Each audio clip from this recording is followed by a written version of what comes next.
What's up, everybody? Welcome back to the channel. This is the first time ever that I'm having a live guest, well, pre-recorded, but live on camera, sitting in real life with me. And I'm so excited because not only is she a friend, but she is also a women's 40 plus tactical games national champion. She went undefeated all season long, Becky Wagner.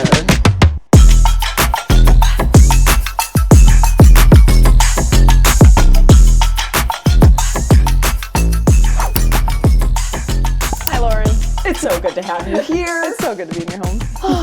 It's nice and cozy. We have one dog right now. The other one, she might come back, but you're a dog person. You've got two at home. Absolutely. Two giant dogs. James and Dakota. They're basically horses, which I think is ironic or interesting because you work with horses. Yep. I got them big so I didn't have to bend over to pet them. It's a good reasoning. Yep. Do they play with the horses? They do. They love the horses. And actually the young horses, they're drawn to more and they try to kiss them all the time. And some of the show horses hate that. So trying to get them away, like, hey, that one does not like that. You're going to get bit. But yeah, they go up and like, they're very interested. Have they ever been nipped at before? Oh yeah. Dakota got his weenie bit once. He thought By that a girl or a boy? It was a girl. Okay. She was Maybe massaging. She was flirting. I think she was. She was massaging his back, and he was like standing there, and he was like, "Oh, this is kind of nice." And I'm like, "You're gonna get bit." And she was massaging, and then she put her nose under, like animals do. They sniff areas, and boom, and he yelped and jumped, and he didn't bite back. He was just like, "I thought we were friends." Felt bad.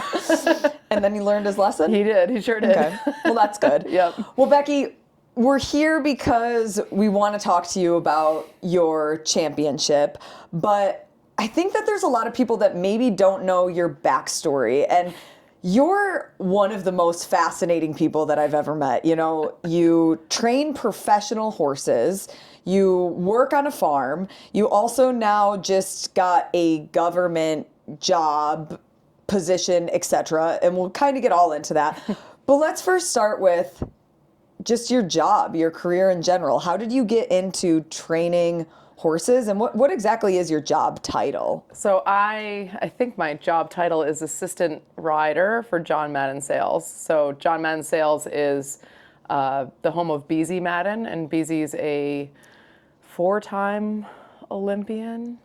Okay, she won a gold in Beijing and an individual bronze in Beijing. She won a team gold in Athens. She went to London.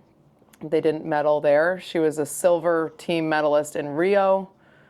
And then the whole COVID thing, we were going for the team during COVID, and then the Olympics got pushed a year, and we ended up selling the horse that she was qualified on, so ended up not going to the last Olympics. But so yeah, 2-time World Cup champion. She's got, I mean, if there's one person to work for in the horse industry, these are the people. So I don't even know how I stumbled upon that job, because I'm just some nobody from Saratoga that grew up riding locally and just really loved it and went to school for it, and went to Ireland and lived there for a while and learned how to do young horses and fell off a lot and still wanted to ride. And so I don't know, it's been a lot. But somehow I landed here 13 years ago. And when I got there, I was like, I'm not working for any other horse person. Like, this is kind of it. When I stop working here, it'll be because I'm stopping working with horses. So yeah. You could kind of call yourself, or at least I'm going to call you, an Olympic coach. I think that would be a stretch, but yeah, I've obviously observed her teaching and riding for 13 years now, and she is the best. Like, she, might not be training at that, like, riding and competing at that level anymore. She retired from team a couple years ago, but she's still training horses for that high level, top level of show jumping competition. We're doing more like student training now. And I went to Florida with them for the first couple years I started working, and rode client horses and kind of did everything. And then now I stay home. I help take care of the property. My husband's the property manager. So we met there too, which is interesting. We love Steve. Steve's the best. And so I kind of stay home more. I do the young horses. I oversee we have a big horse retirement program. John actually built a barn specifically so people could retire their show horses in a natural environment. So they have a shed. If you look at it from a bird's eye view, it's a quadrant. It's quadrants. So there's 4 pen areas that have fields, and we can house about 60 horses up there. And then they have fields down on the summer hill. We call them the summer fields. So in beginning of June, end of May, we run them down the hill in groups, like cattle running them. And then they stay down there for the summer, and we run them back up to the winter barn in the winter. And they're there right now, and they have access to a shed. They have access to hay 24/7. We give them grain twice a day. We check on them all the time. This like super nice woman that I found, she's like the grace of God. Her name is Lisa. She does most of that, and I kind of oversee it now. But we've sort of built that up since I think 2017 we put the barn in. So that's been cool to see. It's full. We have a waiting list of like 10 horses deep. Wow. So that's been kind of fun. And I've got a lot of young horses this year. It comes in waves. Like I'll have 1 or 2, and then I'll have 5, and then I'll have none. And I've got 3 horses that are coming 4 that I broke last year. 1 that I broke last year already went to Florida with his owners, and he's learning how to be a show horse. And I have 2 that are coming 3 that I have to sit on for the first time. So like rodeo Barbie. Rodeo tactical Barbie. Yeah, rodeo tactical Barbie. is really who you are. Yeah. And the tactical thing, that's like, I've been interested in guns my whole life. When I was 12, I was shooting just .22 rifle at summer camp. And then At summer camp? What summer camp did you go to? Yeah, so I went to in New York. Yeah, so I went to Forest Lake Camp in Warrensburg for years and years, and I was a counselor and a junior counselor, all the things. Man, I really missed out. My parents hated me. Yeah. Why didn't I get to go to that cool summer camp? Anytime riflery was on the activity schedule, I would sign up from the time I was old enough to, because I went there when I was like 10. Yeah. So when I was 12, that was like the minimum age, and I learned how to shoot .22. And it was so funny. There was this other kid, Matt Hoffer, and in the boys' camp. So it was a brother-sister camp. So in the boys' camp, this kid, Matt Hoffer, who's a little younger than me, we would be competing all summer for like who was the best shot. And it was always between him and me.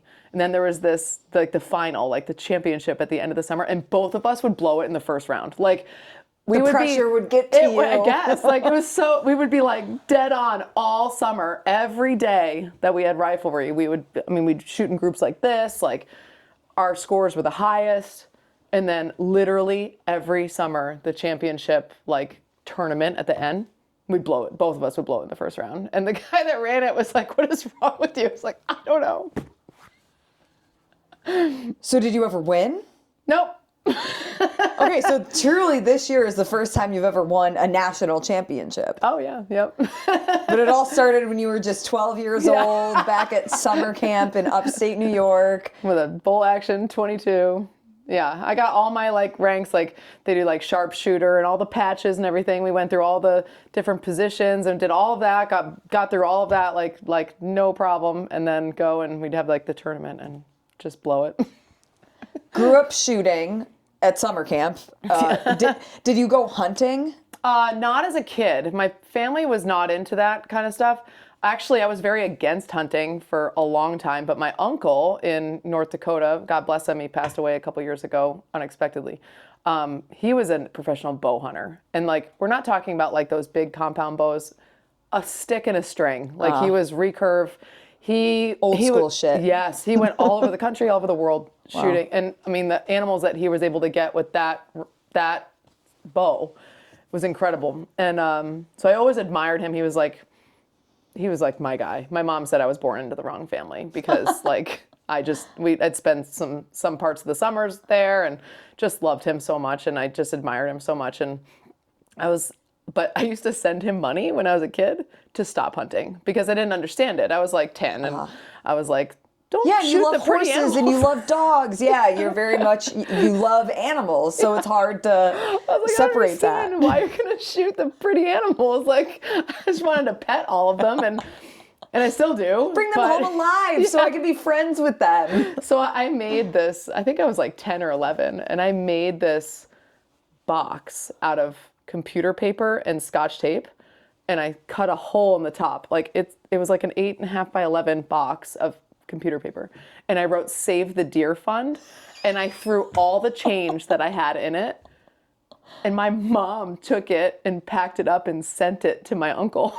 Oh, that's amazing. So then when I got older, actually Steve was the one that kind of got me into hunting. And I was like, I don't know if I could kill an animal. I understand, and now that I'm older and my brain's developed, I understand why we hunt. Yeah. And like part of me really wanted to, because I wanted to experience that, what my uncle does. And I was like, admired him so much, like I wanted to be him. And I was like, I have to try this. And so Steve kind of got me into it a little bit, gave me some clothes to wear and sat me in a tree stand. And he was like, if you see a deer, like shoot it. And you have I to be was like, quiet. Yeah. And so I shot a buck my first season out, last day of season. And Steve was at hockey and he with his son, and he was like, if you shoot, like when you shoot one, let me know and we'll come help you and we'll gut it and whatever. And I was like, okay, I still don't know if I can do it. Like, I just don't know if I can pull the trigger on an animal.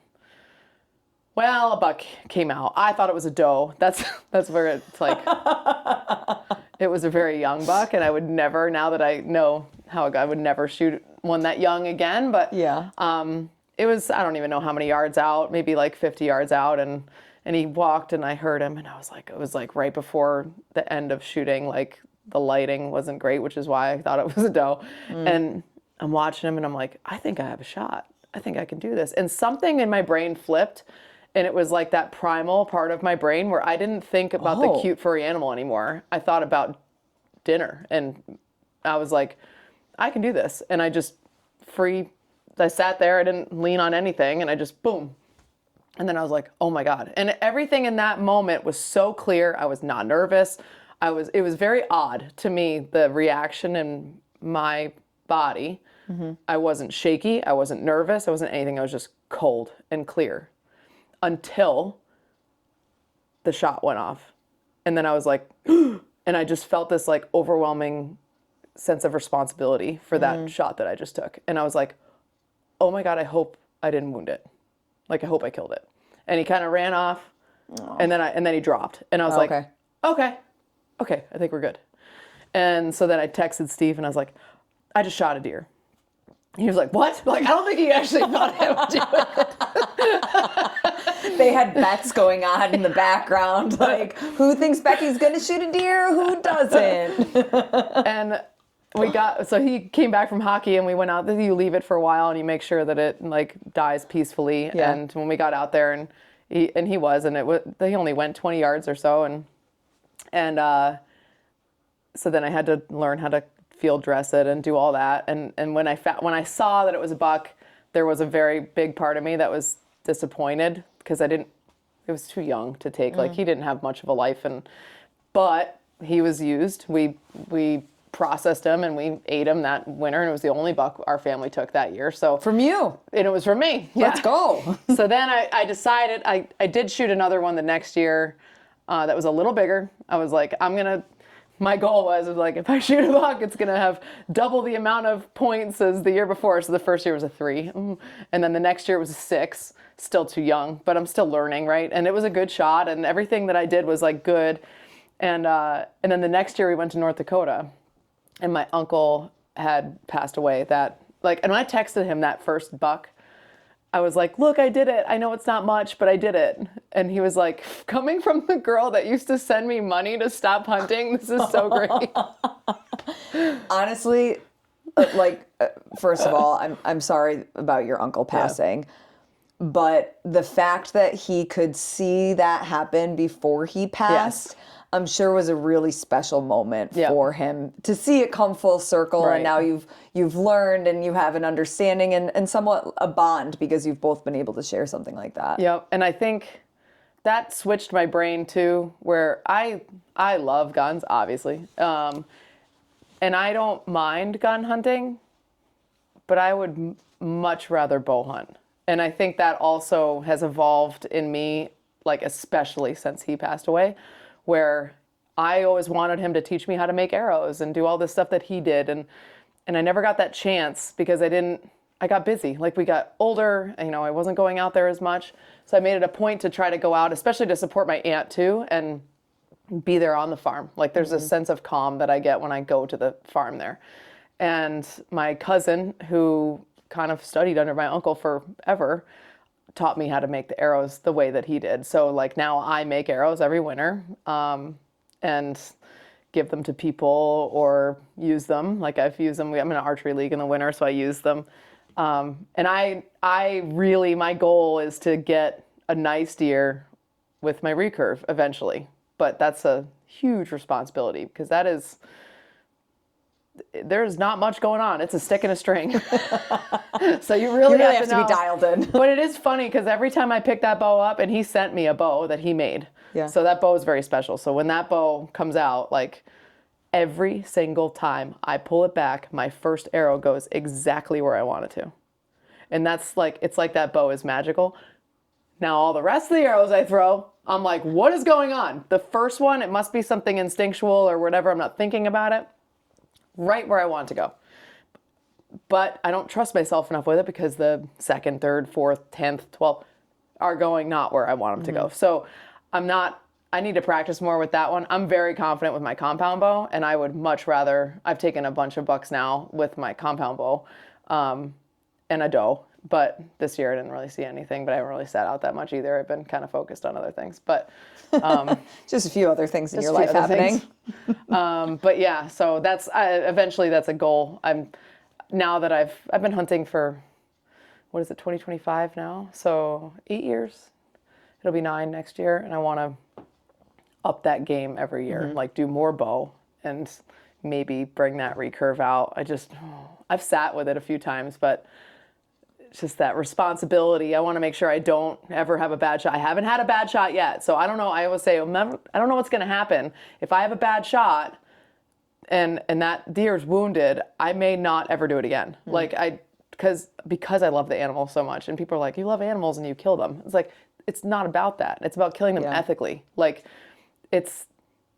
we need to kill them to eat. Would you rather it be, murdered in a butcher lot or shot in a natural situation? Like hunting is so natural, and people that just eat from the grocery store and have never experienced that don't understand that side of it. And they can keyboard warrior it all day long and how awful it is, but it's actually the best way to do it. And an animal that dies naturally, not by a hunter or whatever, it's awful. If you've ever watched videos of it, it's awful for them. So it's actually like a nicer thing that we do that than letting it get eaten by a coyote or something else.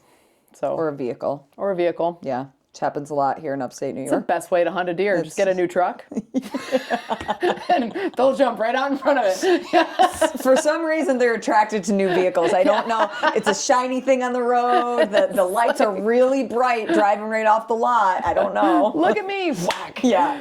No kidding. Yep.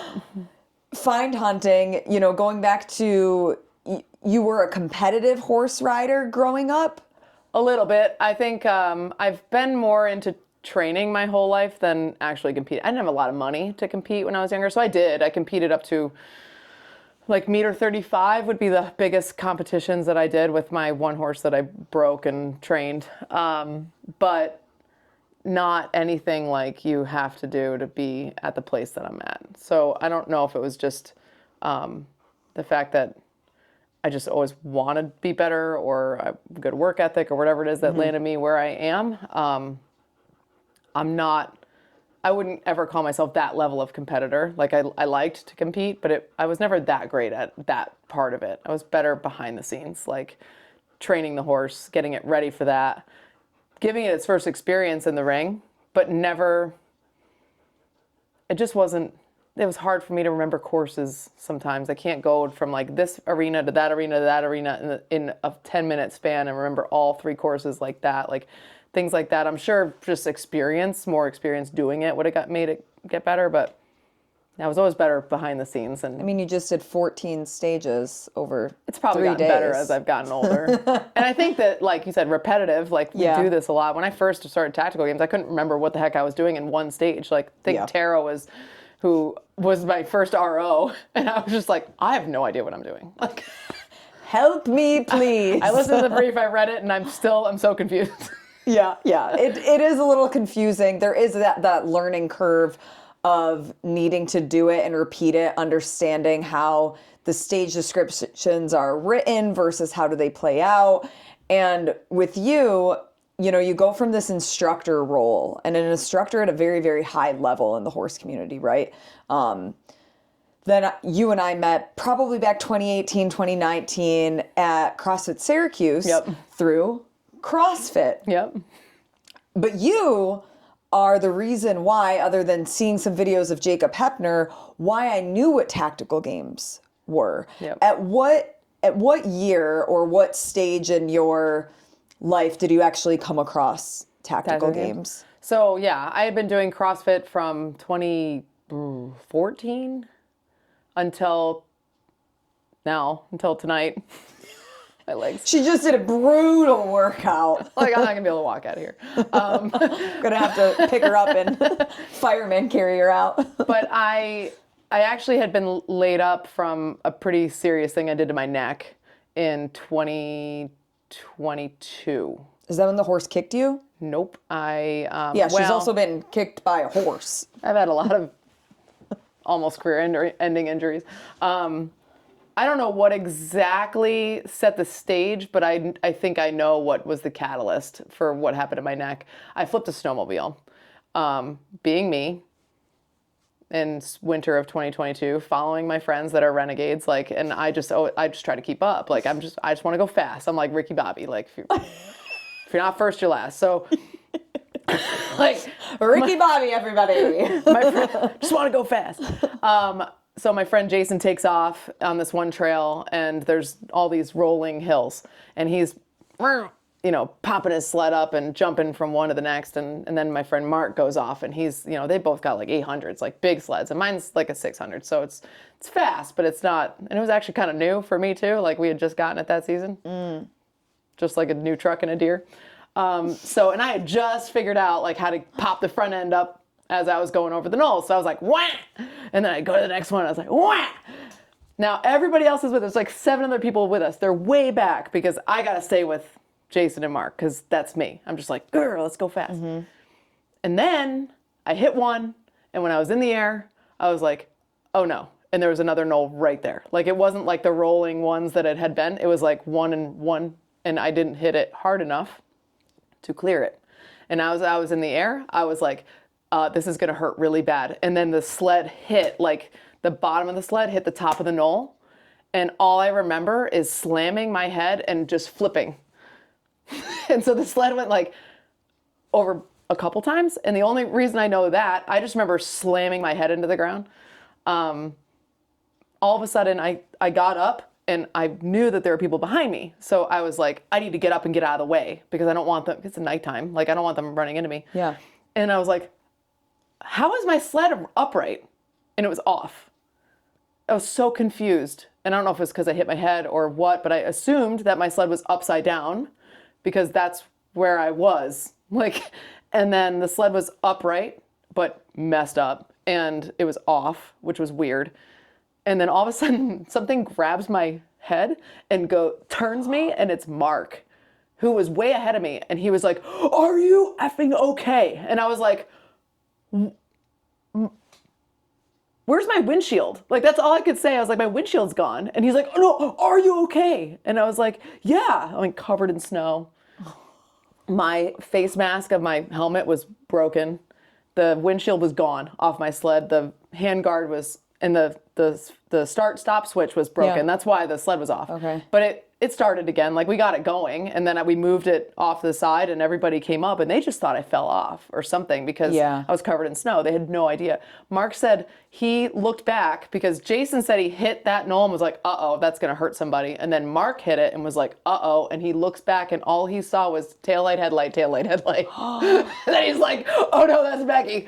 So he slammed in reverse, and he said the sled wasn't going fast enough, so he dumped his sled and ran to me and caught me right as I had stood up.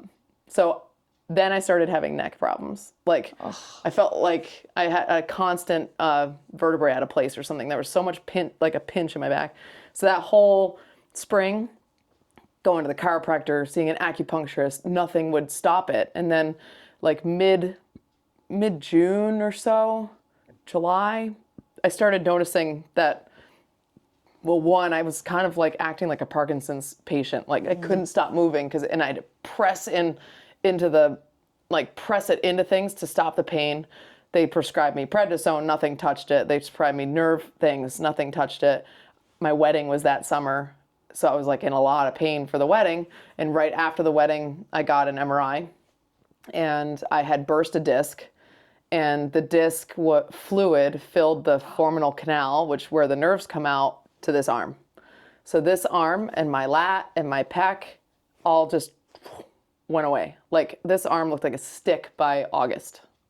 And I started not being able to pick things up. Like my hand function Is on that these your 3 trigger fingers. hand? No, Nope, you left support hand. So, which is good. Yeah, good, but still, like you need both your hands. Yeah, to and shoot. there was no strength. Like, and I couldn't like pick a mug up without feeling like I was going to drop it. And so I had been talking to a couple different doctors and hospital for special surgery in New York, and they were like, you need to have surgery or this is going to be permanent. And it was the timeline of everything happening and how much nerve damage I had at that point.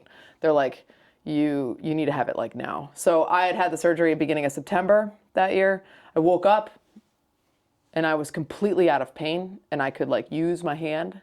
And I was like, oh my God.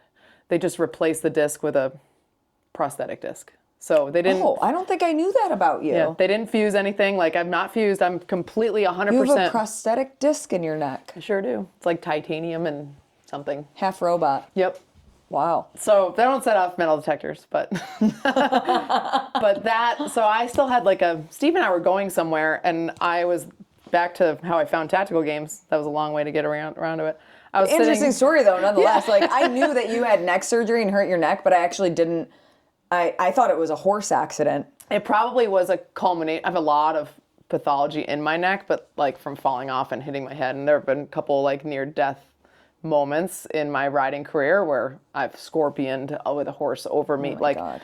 There's been like a lot of problems. So I'm sure there's a lot of stuff going on there that accident was just like the catalyst. It was like, disc is gone.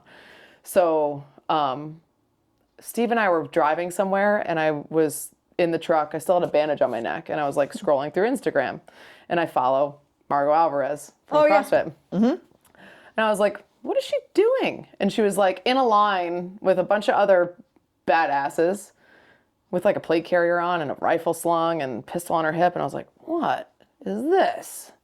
Probably high on drugs. And so I scroll down and I see the tag of tactical games. And I'm like, click. And I looked at it and I was like, what is this? So immediately went down this like rabbit hole quickly. Steve comes out of the convenience store and I was like, I found my sport. And he was like, what? And I was like, this is what I need to do. And he was like, okay, because he's like the coolest husband ever. He's like, all right, whatever you want to do. And I was like, there's only so far I can get in CrossFit. I'm old. So like, yeah, I could do masters CrossFit, but things for me, I'm a bigger person. Muscle ups have always been hard. I got them finally, but not a strength. Handstand push-ups, I can do them, not a strength. Lift some heavy things, I can do that. So like, it was kind of... Burpees, I can do that. I can do that. Pain, I can do that. Muscle ups, maybe a few. Like, it just, my body just didn't hold up for stuff like that. And I was like, oh my God. And I love shooting, but I had an AR rifle at that point, and I had pistols, but I never knew like that this thing, I didn't know this kind of stuff existed. So I was like immediately hooked. Went through everything. I was watching all the videos and I was like, this is what I'm doing. And I started contacting people to like, how do I do this? What do I need? I'm doing this in 2023. And I think that day in the truck, I might have signed up for athlete camp in 2023. Like, that's how fast I went down that rabbit hole. And I was like, boom, I don't care. Steve, we're going to Texas in April. And he was like, what? Tickets are booked. Airbnb. We're linking up with these people that I met on Facebook in the athlete group chat. That's how Cheryl and I met. My friend Cheryl and I met at athlete camp when I pulled in the driveway of our Airbnb. We booked it, and we had never met. We just talked online. I feel like there's so many similar stories in the tactical game space like that, though, that people very much use the Tactical Games Athlete Facebook group as a resource, and people are super active on it. Oh, yeah. And yeah, like we'll meet up at an Airbnb blind because people are signing up for the first time, or hey, we have an extra room, and somebody random, but they turn into, one of your best buddies after that weekend. Yep. That's actually, so Drew, that I've been training with all summer, he contacted me after New Hampshire on Instagram and was like, hey, I'm going to RIT. I need some help. I don't know what to do with some things that I have, and I don't want to go all the way back to New Hampshire. And I was like, just bring him to my house. We'll lock him up at my house. And he was like, okay. So he came over. I showed him where we were going to keep the stuff. I was like, this room is locked, and Steve and I are the only one that have the combination, and it's going to be safe. And he was like, okay. Works for me. And then he started coming over from RIT to train. Because he's like, do you care if I come and like work with you? And I was like, nah, let's train. So we trained all summer for Ohio, and then we went to Ohio together, and then he kept coming over and training, and we've become great friends. And it's all because of that. And I guess his mother was like, do you know this person? And he's like, well, kind of. And now he calls me. Who are these adults holding your guns, having you come and shoot with them, and now you're traveling with them? How did that happen? Yeah, and he calls me his Tactimom. And actually one day he left us and went home, and I texted him, it was late, like we gave him dinner, like we fed him and everything, and then he left at our house at like 10, so at like midnight or whatever, I text him, I'm like, hey, did you make it back? And he goes, you and my mom text me at the same time. Amazing. I was like, well. I'm sure that gives his mom like a sense of comfort, though, that he has somebody that's like looking over him and training him safely and all of these things. Yeah. But I think like your story is so inspiring because you are really somebody who you saw what you wanted and you didn't just dip a toe in. You did a full-blown cannonball. We'll say cannonball into the deep end. And it was like, hey, I'm just going to kind of figure this out. I'm going to sign up for as much educational pieces as I can, whether it's the athlete camp or at every regional event, we have a tune-up where you'll have somebody super proficient in like zeroing in your rifle, your pistol, and all of those little nuances is there to help you. And you very much drank from the fire hose in your first year of learning, because while I do think it is very helpful if you come from a CrossFit background, because a lot of the movements for the fitness side are the same, the shooting side is still very nuanced, and there's a big learning curve. What was that first year like for you when it came to an older dog learning new tricks? Because we think of, like our peak athletic performances in college. I think that's very much debunked now, and you're a testament to that. Oh, yeah. My peak athletic performance has now been in my 40s. Like, I thought it was in my 30s. With CrossFit, I did some competitions. I did like the, oh my God, what did they call them? And not like the super competitions, but the Festivus games. Oh, yeah. So I won that, and then I did it as a team. You're not allowed to win it. You're not allowed to go again. So then we went as a team, and we won again. And they're like, okay, you really can't go anymore. But like, I think CrossFit really did give me that base of like interval training, like, and the basic movements, like how to move functionally. We don't use a lot of the stuff in tactical games that you do in a lot of the movements that you do in CrossFit, because everything in tactical games has to be non-subjective. Like, you can't really have somebody squat because you got to squat to depth.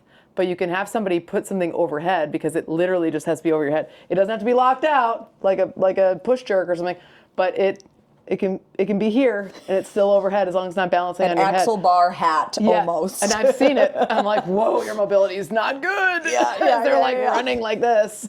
But you can see the people who have had a CrossFit background because they got great mobility in their shoulders. And they clean the bar here and they're not holding the bar here. And it's like, like you can point them out for sure. Yep. And I think that helped set the stage. And then for me, literally, it was like, I just got to be good at shooting. I got to get better at shooting. And I got to figure that part out. And I got to figure out how to move with a gun. And that was the other thing that and under a high heart rate. And then shoot with a high heart rate. So there's so many things. Like first, get proficient with the rifle. The rifle freaked me out at first. I didn't really understand it. Now I understand it.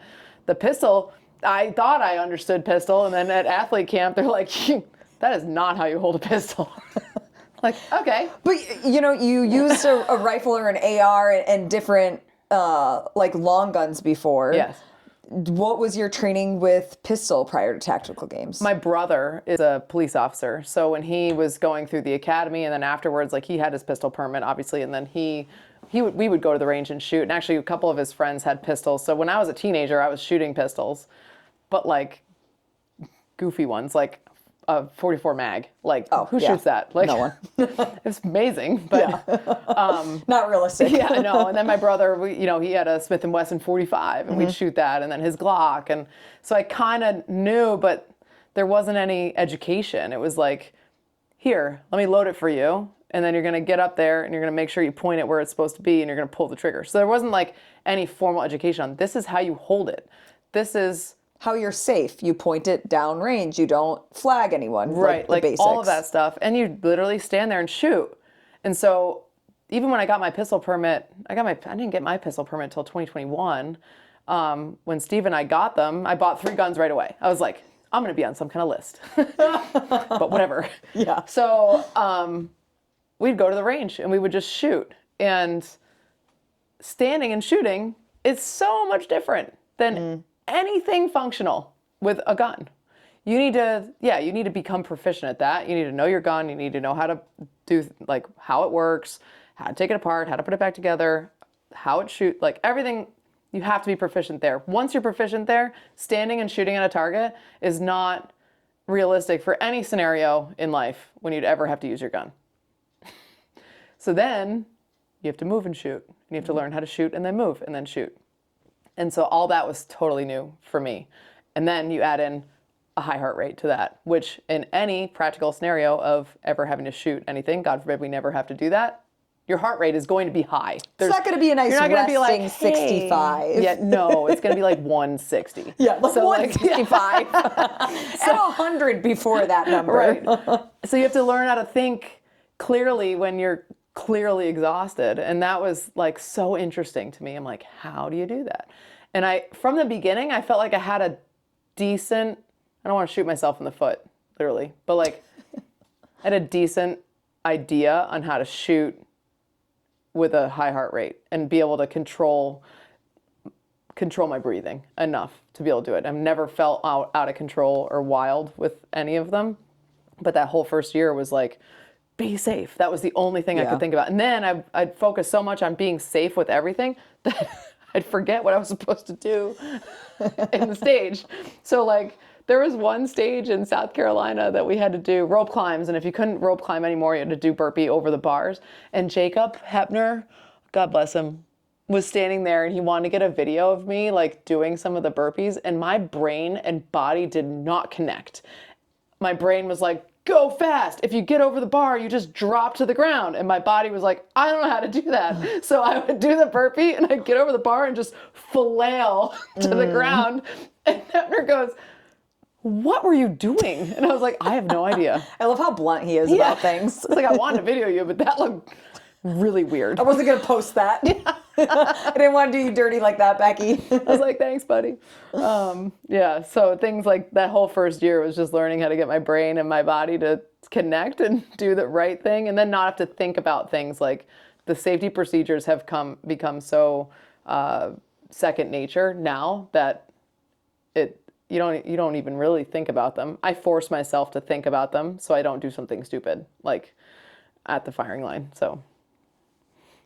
And then your first year at nationals, you get there, You have a great stage 1 Yep.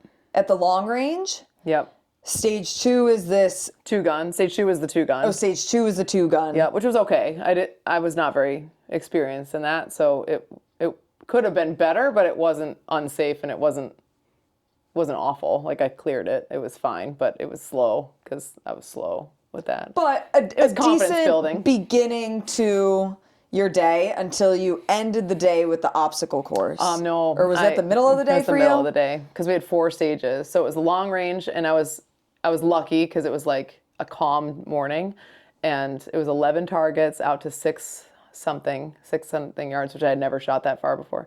And I had like OGs in front of me to go, and I was like, oh my God, I have to follow all these people that are just gonna like ding, ding, ding, ding, ding, ding, and clear it. And I'm like, ugh. I had literally done a rookie mistake and changed my scope like 2 weeks before nationals, which was fine because I've still run that same scope. It's the Night Force NX8 1-8. Like I love that scope. But I got up there and I was like, don't be expecting any great things because the like 5 people just went and were so fast. And Star was like, whatever. So I get up there and ding, ding, ding, ding, ding, ding, ding, ding. And I was like, did I just clear that? And Star goes, yeah. And I was like, are you freaking kidding me? I jumped up, I cleared the weapon and I jumped up and I didn't even figure out what my time was. I was so excited. I was like dancing and I was the only girl to do it. And I was like one of 11 people because then the wind picked up and it got harder. Yeah. But like one of 11 people to clear that stage. So I won it and I was so excited. I was like, oh my God, my first time here on cloud 9. And then I go to the 2-gun and it was a little humbling, but like not awful. And then we had to do the obstacle course. And you dislocate your knee. Yep, on the 3rd obstacle. And where most people would say, okay, this is the end of my weekend. No, I screamed at the people that were trying to get me a medic.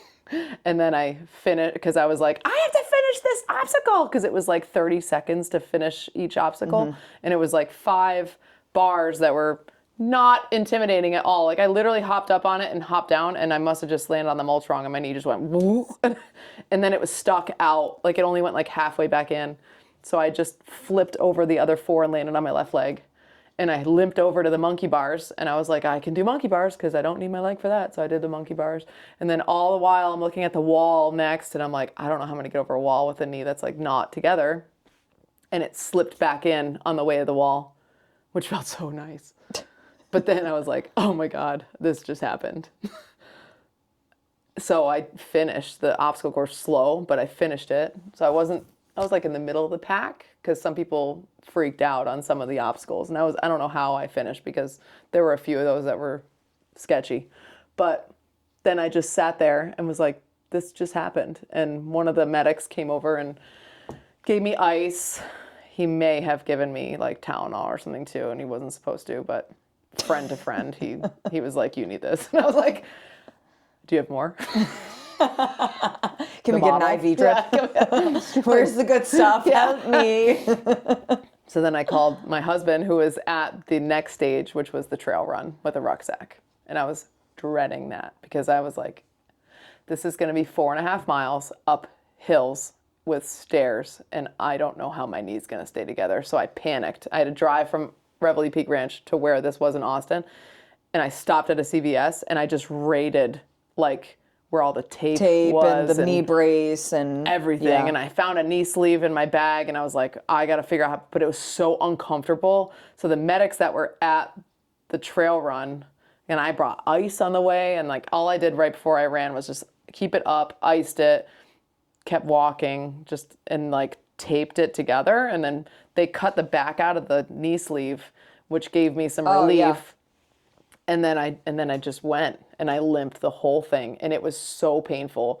And I just was like, I just have to keep going. Like it's just another step. It's left foot, right foot, and don't torque that leg because the knee was literally like, it just felt like this. Like there was nothing holding it together. Mm-hmm. It just was slipping. So I was like, just focus on your landing on that right foot and everything else will be fine.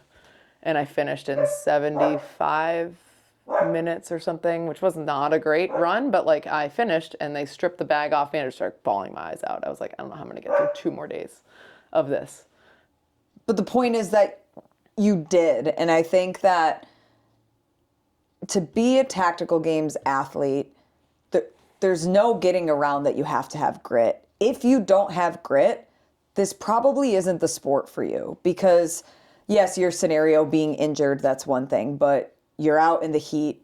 Sometimes you're out in the snow, depending what happens with Mother Nature. Yeah. Rain. It's windy. There's rain. There's dirt. There's no relief, truly, until the end of the night, going back to your Airbnb, which again, sometimes the options for Airbnbs aren't great because you're kind of in the middle of nowhere, that if you don't like to push yourself and push the limits, I don't know that this sport is for you. Right. Would you say that that's accurate based on, the other athletes that you talk to and just your experience? Yeah, for sure. It's you never know what you're going to encounter that weekend, so you have to be prepared for anything. And you just have to you're going to get kicked in the teeth. Like, that's just what it is. And that's what it's designed to do. Chuck Norris is going to come get you while you're out there. And, like, you're going to feel defeated on some things. And it's just the game. And, if you have that desire to better yourself in any way and leave not feeling defeated, like, leave and go, wow, I did that better this time. Or, wow, I really need to work on that. Wow, I really thought I was good here. Like after nationals this year, I was like, wow, I really thought my rifle barricade shooting was good, but it was trash. Like, and it could have been a multitude of things. It could have been wind. It could have been, but I was like, wow, okay.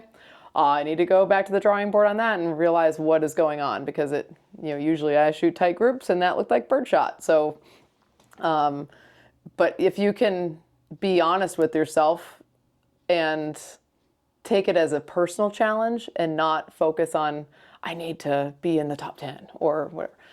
Just be like, I finished and I did this really well. Then I think you'd be okay in the sport and be able to handle all the stuff, like in Utah when there's like a dust storm out of nowhere and you're at the firing line. You're like, ah! We need to start blowing away. Like the iPro's not enough. We need like those goggles that scientists wear. Oh, yeah. Yeah, that need to be like ballistic certified or whatever it's called. Yep. Like in Utah, I knew I had a feeling, so I brought a Shemagh up and I covered my optic at the firing line and I just tucked it under and we were literally at the firing line. I looked back and tents are flying and I was like, oh my God, I couldn't even see my target. I was like, all right, well. Yeah, we started playing the song Sandstorm when that happened. We're like, there's no way around it. We're just going to laugh about it and cry later. Yep, that was unique. Yeah, every regional event, even nationals, can be very unique. I mean, this year it was super windy the first few days. Yeah. And, at RPR, the clay, it gets into everything. I don't know how it's ever going to, I think it stained everything that I have. It's part of you now. Yep. It's part of every white pair of socks or white apparel. I mean, I'm sure you could bleach it. Yeah, but like my knee sleeves, it's weird though. One of them is still like clay stained and the other one looks fine. I'm like, was that the only knee I put down in the clay? It's a good souvenir for you though, because you won. Yep. So, your first nationals, you get injured. Yep. 2024, you have surgery. It's a rebuilding year. You're still out there working hard, maybe came back a little bit too early. Yeah, oh yeah, I definitely did. But 2025, this truly was your year. You went undefeated, Ohio, New Hampshire, our first international event in Poland, and then win the 40-plus division for the women. And I would like to make a note. It's funny because you and I kind of joked about it, and I joked about it with Nick Thayer and Nick Palacios. They have their little predictions thing. And check it, I was like, Nick. Yo, you never even put Becky. She's won all 3 regional events. And, they do it mostly for fun. And they're like, it's just fun. Like, we kind of just look at the list really quick and then just, throw names out. But I think it is funny that then you go and win. It's fuel.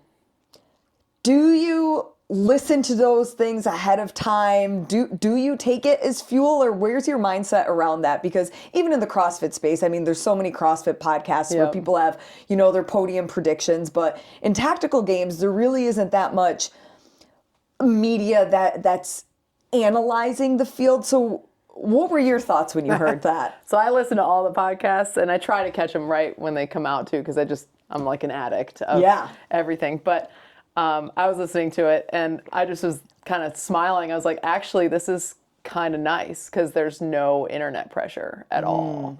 And I was like, all right. So then I don't know what happened. If I was talking to Amanda's smart. She doesn't give her predictions. Yeah. I was like, I might have been like texting Amanda about something else, and I was like, oh, and thanks to your, husband for not saying anything, or whatever. I said Nick's. Yeah. So then I get a text from Palacios. Oh my God, I'm so sorry. I didn't even hear your name. I said, dude, it's fine. I was like, whatever. I guess being undefeated is really forgettable. I love it. And then I said, it's cool, like no pressure. And then I started getting text messages from people that had listened to it. Aww. And they were mad. And I was like, it's fine. It's just a podcast. Like, it's not a big deal. Is that I'm actually I'm kind of glad because the year before they put me to win it. Oh, I didn't even realize that. Yeah, in 2024, because I came in, I won New Hampshire with Jess Bolton at the team event, and then I won in, oh my God, what was the other one I did? Utah. So I won in Utah, and then and then we went to South Carolina, and then we had to go home because it was, we got there and they canceled it, so we drove home. There was a hurricane or? Yeah, the hurricane. Yeah, it just something from Mother Nature that. So then they picked me to win at nationals, and my knee the knee was good, but I had a knee brace on, and the 6-mile run, it just didn't hold up. And I made a couple mistakes. Like one, the run suffered on the leaderboard, and then I made a mistake on the 2-gun, which set me back, and I had to like climb out of 10th place. So I didn't even podium last year. So it was kind of like, all right, well, they picked me last year and I didn't even podium, so whatever. Yeah. It all balances out. I was like, hold my beer. Hold my beer because I'm going to need it for my shoey later when I finish on the podium. They got me so drunk so fast. Did you do 4 shoeys at nationals? I did a shoey and I did like 5 shots of whiskey, and it was all within like an hour. And way to celebrate. And I don't drink that much, and I hadn't eaten because they ran out of food, and I came up and I didn't eat. Oh no. So like I was empty stomach, and all of a sudden I do a shoey. I had a twisted tea before we went up, and then like 4 shots of whiskey, and I was drunk. Until later that night, and then I sobered up before bed, but I was like, my God, that was quick. It's iconic though. I think Sale Hernandez was the first one in tactical games to do shoeys. I think he's been one of the only ones that will continue it, other than you. He retired from it, and then he made Austin. Retired. He made Austin do it in New Hampshire when Austin won Elite. That's right. But I think I could be wrong, and I'm sorry, Austin, if you listen to this. I think they made Austin do it from somebody else's shoe. At least it's always been my shoe, and I was very strategic about nationals because I was like, I'll give the people what they want. I'll do it again because I wasn't going to do it anymore. Did you change your shoes to new ones right before you did it? I only wore that pair of shoes in the 2-gun. Amazing. So So there wasn't really like sweat and grime in them the way it was that just your a other little ones bit were. of sand, and I kicked that out right before I put them on to go up to the... Smart. And new socks. I had new socks on too, so it was the cleanest one I've ever done. Yep. 2025, obviously a huge success. Other than you being healthy, what would you say has led to having such a successful year? A lot of shooting practice and like mindful shooting practice. So what does that mean? So drills, dry fire drills, doing dry fire in the basement after, working out on a C2 machine, something like that. Taking my guns to the range and actually okay, I know that I'm terrible with this exercise, so I'm going to pair this. I'm going to do some box step overs with weight, and then I'm going to shoot and setting targets at different distances. I really only have a good 50, 60 yards that I can do at the pit that I is my playground. But It's the smaller Hepner compound version. yeah, I can get for 100. Becky. I can get 100, but I gotta like get in the woods, like in the brush to get 100 yards. So just doing like working on positional shooting. I did a lot of the aggregate stuff. I got some steel and practiced the aggregates a lot, which I think helped in general at all the events that I was at this year. Yeah, and then mixing it up, going there and deliberately being like, I'm going to load my trailer with the rower and the bike, and we're going to run, and we're going to bike, and we're going to row, and we're going to do box step-ups, and we're going to shoot. And I did that once or twice a week. So I was at the range a lot.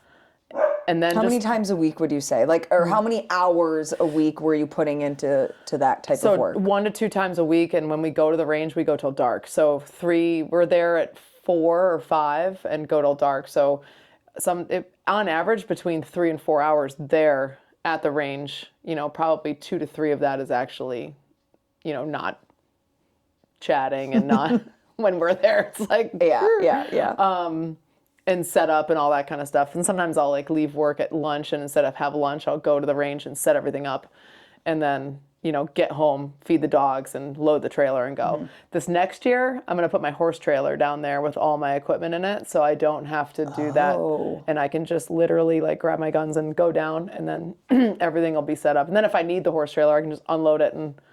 But that's my goal for this year, is to put all my yoke. I'll have my yoke down there and stuff, because that's annoying to move around.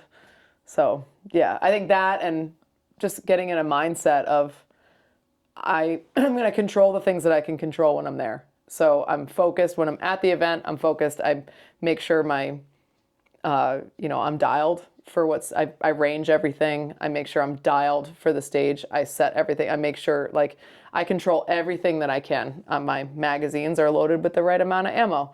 I really understand the stage. I make sure that my guns are clean enough, and sometimes I even do that like from day 1 to day 2, just a quick clean, just to make sure I'm not going to have some stupid malfunction that I could have prevented.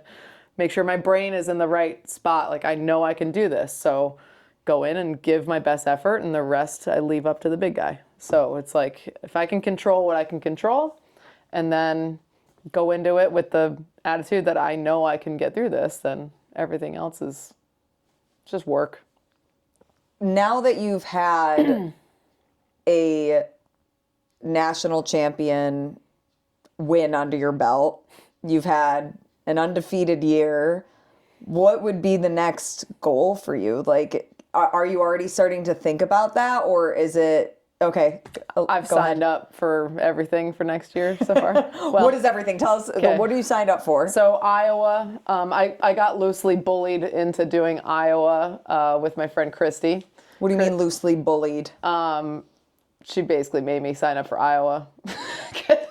It's not hard to get you to sign up for any of these. I don't think that's bullying. But it was also the stipulation that we would do elite together there. Oh. So, yeah. So we're both okay. So I'm going to step up into elite for 1 or 2 of next year. I know that I'm going to be 45 next year. So it's not something that I physically, I think, need to handle all the time, but I think that I can. And I've experimented with some of the weights of things. I know I need to get stronger on certain things. So my first event's not until July. So I have all this time to get stronger at some of these things that I'm still weak at post knee. Mm-hmm. I know I've kind of stalked the elites a little bit this year, and I know I can shoot with them. Okay. Maybe not always. Like, I don't know if I could outshoot Janae all the time, but I can hang in there with the elites with the shooting. So it's, can I get the work done? Because I almost did elite in Poland, and then I saw the stage that with the sandbag, and that would have it would have killed my weekend. The height of the sandbag. The height. I'm still upset with Nick Palacios for not changing either the sandbag or the height of the yoke. So like, just so people that are listening understand, for the elites, they had to do 100-pound sandbag for 5 reps. They had to do 150 for 3 reps, and then they had to do a 200 for 1. And the bar was very high. I had to pick it up and get over a bar. It was the highest height that we have done. I know for me it came up, I'm 5'4", a little under 5'2", and it came right up to breast height. Yeah, it Just was above my nipples. it was was significant. And like, so there was 4 rounds of that. So at the end of the day, you would be, for the elites, you would be doing 5 reps at 100 pounds for 4 rounds. And then you would be doing 3 reps at 150 pounds for 4 rounds. And then you would be doing 1 rep at 200 pounds for 4 rounds. So, and if you couldn't do the 200-pound bag, you had to do 4 reps of the middle bag. Which is still Which heavy. is 150 pounds at that height. So I had never lifted a 150-pound sandbag. For my division, it was like 80, 100, 125? 150. Oh, yours did go up to 150. It was it was Okay. 68 kilos. So that is my electric alarm for the horses. I have to go back after. So if I had done elite, I had never lifted a 150 before. I got the 150 for the 1 rep for each of the 4 rounds. I finished the workout. But if I had to do, there's no way I would have gotten the 200 at this stage of my life. And if I had to do that 150 7 times for 4 rounds, that's 28 times, I would have been stuck on the first round. So I look back and I'm like, I made the smart choice. Plus all my events ended up in the fall. Like within 6 weeks, all my events I was doing were in like 6 weeks of each other. So I was like, maybe not the year to try elite, because I was thinking about it. But this coming year, I'm going to. And I'm already signed up for it, so. That's exciting. Yeah. But then next year at Nationals, you still want to do Nationals and 40 plus. Yep.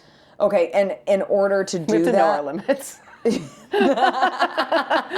test the waters for elite, see Yeah. how you hang, and then you'll do a regional event in the women's 40 plus. Yep. So I'm signed up right now for Iowa, and then I'm also signed up for New Hampshire team with Jess Bolton. We were the team in New Hampshire in 2024. And then I'm signed up for Italy. Oh, that's going to be so fun. And we got to carve Ohio. out some time to eat pasta and drink some wine after. And gelato. Yeah. Oh, I should have led with the gelato. Yeah, that's the first. The sweet tooth. Mm-hmm. And I need the full tour of the Coliseum, and I'm gonna watch Gladiator before I go. Like, Oh, yes, I'm going to put that on the plane. Like, all the other stuff, we can go to Vatican City for my husband, all that, but I need to do the Coliseum like that. And shout out to Steve. He is Becky's lovely husband, who at every single tactical games event that Becky has competed in, other than Poland, he has been a volunteer. And I think that's interesting because it very much is almost like a role swap, because a lot of the times you see the men competing and their wives or significant others are coming in volunteering or coming in spectating. Steve is the MVP husband. The way he supports you has been, I mean, really, like, men should go to Steve and get some notes and put it in their playbook, because he's the best.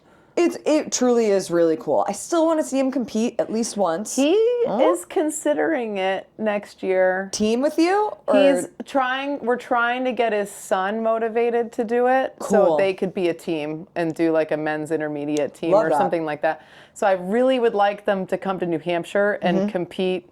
And I told him, like, I've been helping people all last year that have, new to the games or whatever. And I said, I'll walk you through everything. Like, I'll help you. I'm also going to compete, but because I can't not. But I said, I will help them. So that is a goal, to try to get them out. He's worried because he's got bad knees and this and that. But I think he can do it. He did CrossFit for like a year. It makes it a little bit easier because the work is divided, and intermediate, if you're familiar with CrossFit, the intermediate division would be like a scaled division, essentially. The shooting stays the same, but the weights are going to be lower. Sometimes the reps are a little bit lower. Yeah, and then like our tactical and 40 plus, all that, it's like, you would call that like the RX, and then the elite is like the RX plus. The elite, yeah. Then, as somebody who very much came from, we talked about your horse background, your introduction to shooting, which was at summer camp, into hunting, into CrossFit, now finding tactical games. What would be your advice to somebody who wants to get involved and maybe isn't still in their 20s, maybe is very much later in life and and looking for something where they can feel that competitiveness, or even just like something that's fun for them, whether they want to be competitive or not. I think if this sport looks interesting, they need to go watch all the content. That's like the first step. Go on YouTube, Instagram, all the content, like all of your athlete interviews, all the videos that they put out on what you need to get started. Like they have all these beginner videos, and I think all of that's really useful. Go on the Facebook pages. Maybe don't ask, if this muzzle device is okay, because you're going to get like 700 snarky sarcastic comments from people. The community is very sarcastic. Yes. We all have good hearts, but yeah. We like to, throw some punches here and there. Yeah. So if you're going to go on the Facebook page, be prepared for all those kind of comments. Comes from a good place. You can direct message me, and I will not be snarky. Okay. What's your Instagram, and we'll put it in the description and everything. Okay. So it's Crash Test Bex. And the reason why it's that is because I break young horses, so I'm basically a crash test dummy. So that's why I started that. Oh, you want to hear what I thought it was about? What did you think it was? Crash test. I was thinking, Becky is always nursing some kind of injury, but it never puts her out of the game. Like she always gets injured doing like random things, like her horse kicks her. I guess it's not random because that was the knee. Her job, but the knee has such a long history. Like that started in 20. It wasn't just dislocating it. Like that was the same knee. That was same knee. Like I got kicked in 2016. I was training for a half Ironman. And I brought a client to a horse show, and this was like my father literally had passed away that Sunday prior, maybe 2 Sundays prior. It was like very close to this moment. I was at a horse show with a client, and I knelt down to put oil on the horse's foot, which is what you do before they go in the ring. And this horse had that done a million times. And unfortunately for me, somebody opened a lawn chair behind the horse. And she panicked. She was young, and she just went whap, and cow kicked me. And I was crouched down, so she missed my face by 8 inches, and caught my knee, and literally hit the side of my knee, and I went flying 8 feet across the aisle. And when I stood up, I fell down, and I was like, "Oh my God!" And the Ironman was the next day. Story of my life. Just can't make anything easy. Everything just has to be really hard. So people were like, "What do you need?" And I'm like, "Ice. Just get me ice and I'll deal with this later. We need to get the horse in the ring." So packed ice on my knee. We put the horse in the ring. I wasn't riding it. I was just helping. Yeah. She did a beautiful job, and felt awful. And I'm like, "Don't. It's not your fault. Like this is just horses. They're prey animals. They're flight animals. Like this, it's not your fault." But that was the start of the knee. So after I did the half Ironman, and it was fine. Why? Why did you do it? Because it was on Father's Day, and Dad had just passed away, and I was like, I have to do this. Yeah. So my brain is different, I guess. But so I got through it. I almost got yanked off the course by a volunteer when there was like a turn on the run, and it was a right turn, and my knee gave out, and I fell. And they grabbed me, and they're like, "You're done." And I was like, I have 2 miles to go, and I've gone 70 miles this weekend, or 68 miles. I will crawl to that finish line. Let go of me. Mm. And they were like, "Ooh." It's like, I'm a really nice person until I get to that point. So you better stop touching me. I finished, and then I got an MRI that week, and I had partially torn the ACL, the PCL, and my lateral meniscus. And he said it was probably a saving grace that I was fully flexed. Then he was fully flexed. Oh, okay. And good thing it didn't miss hit my your face. Yeah. Because I wouldn't be here probably. So that was 2016. I chose not to have surgery on it because everything was partial, and I could get everything strong and might scar.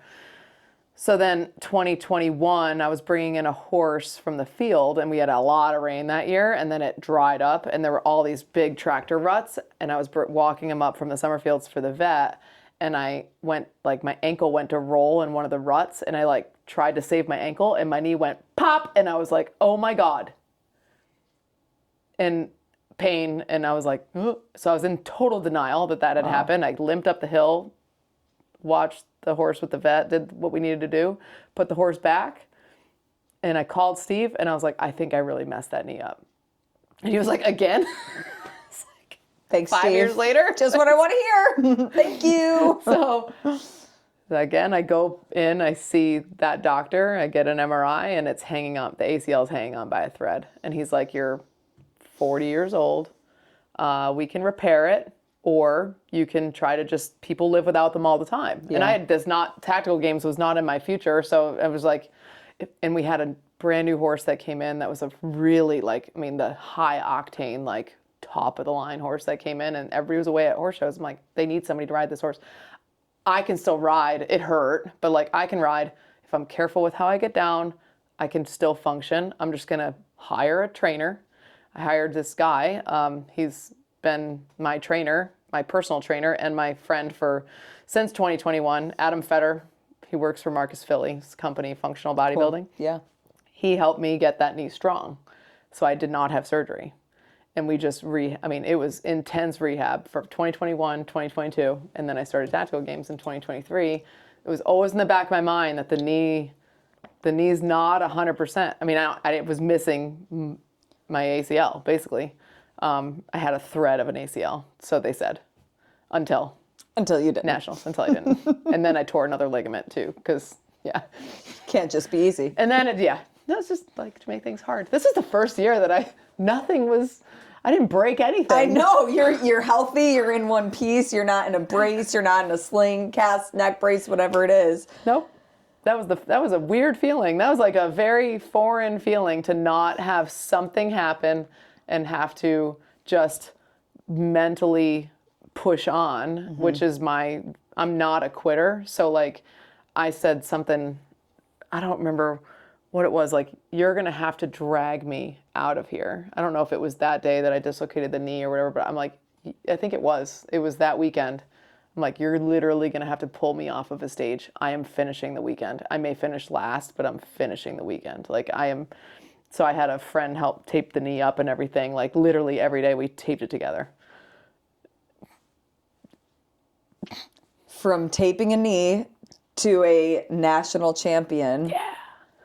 Becky Wagner, I know you need to go feed the horses, Yeah. and we could, sit here and we could chat for hours, but just kind of one more note. We talk about, how more people can get involved in the sport, and one of the really big pushes is to get more women involved in the sport. Yes. And it's been growing, but it could be better.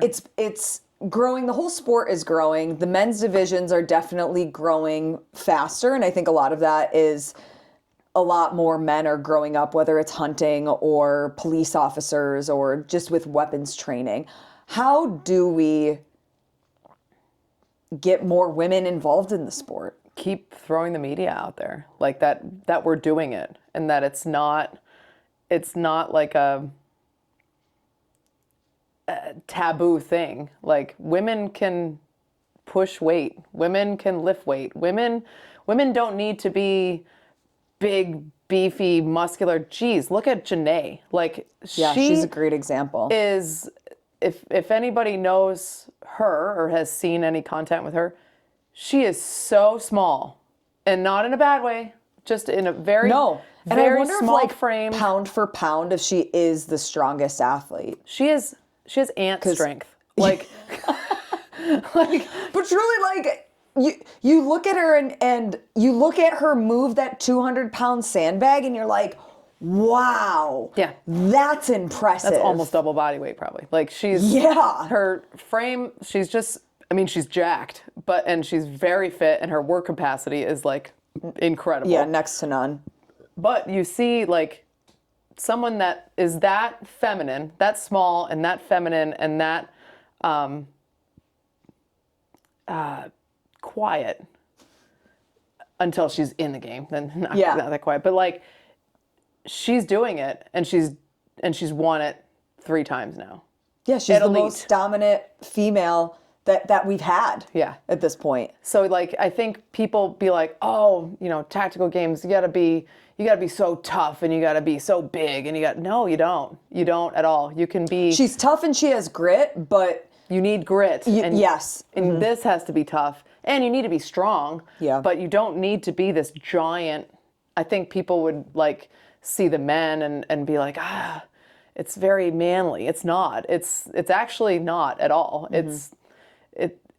It's liberating. If you've never shot a gun and you're a woman, you should go shoot a gun, and I'll take you out and we'll shoot. Yeah. Like, it's very empowering, and the challenge that you put yourself through, it makes you approach life differently. Like, this sport to me makes you approach life differently, because you have all these skills that not a lot of people do, and you get through these challenges that not a lot of people ever put themselves through. And I think that's very human, and we need to get back to that. Like, every day needs to be some kind of challenge. I don't know. Solving the world's problems from my living room. Problems in your living room.